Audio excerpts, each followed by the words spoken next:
Bonjour à tous les lycéens en arts plastiques. Focus sur une entrée du programme, la représentation. Je commencerai par citer Paul Klee. L'artiste ne copie pas le visible, il rend visible.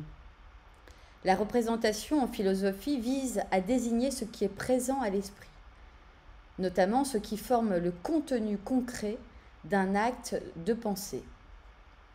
Il s'agit donc de rendre sensible un concept ou un objet absent au moyen d'une image, d'une figure ou d'un signe. Le sociologue Edgar Morin définit la représentation ainsi dans son ouvrage La méthode 3, la connaissance de la connaissance. Une représentation, c'est un processus de construction à partir de l'action de la réalité sur nos sens, mais également des acquis de notre mémoire, des fantasmes qui nous font privilégier certains aspects plutôt que d'autres. Cette construction est ensuite projetée sur le réel, fermant ainsi la boucle. Notre vision du monde et des autres est donc faite de représentations que nous projetons sur la réalité. Cette représentation est donc sélective. Une partie est délaissée, complétée par des signes provenant de la mémoire et de données fantasmées, donc subjectives. Il y a quelque chose d'hallucinatoire dans ce processus.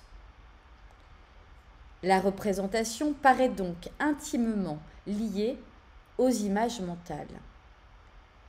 Platon questionne la réalité vraie des choses, car l'image dévalorisée est toujours en dessous de son modèle.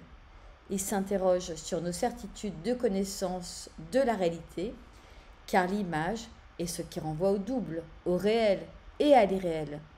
Elle est la description de la réalité en tant que présence d'une réalité voilée.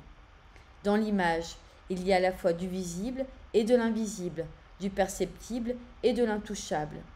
Dans la pensée platonicienne, l'image est la découverte du monde et de soi-même. Elle voile et dévoile. Elle est le lieu où s'élabore la psyché. Dans le miroir, on peut se voir soi-même en train de voir.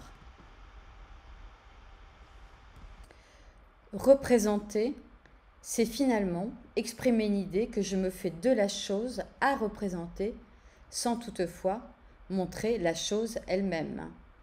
René Magritte l'avait bien compris. De l'intelligible au sensible, la représentation en art plastique serait le fait de rendre sensible au moyen d'une image, d'une figure ou d'un signe. Bien sûr, les œuvres représentatives peuvent être figuratives ou non figuratives. La question de la représentation nous permet donc d'interroger les procédés de représentation, les processus et les codes. Pour en savoir plus, au beauxarts.com. Merci.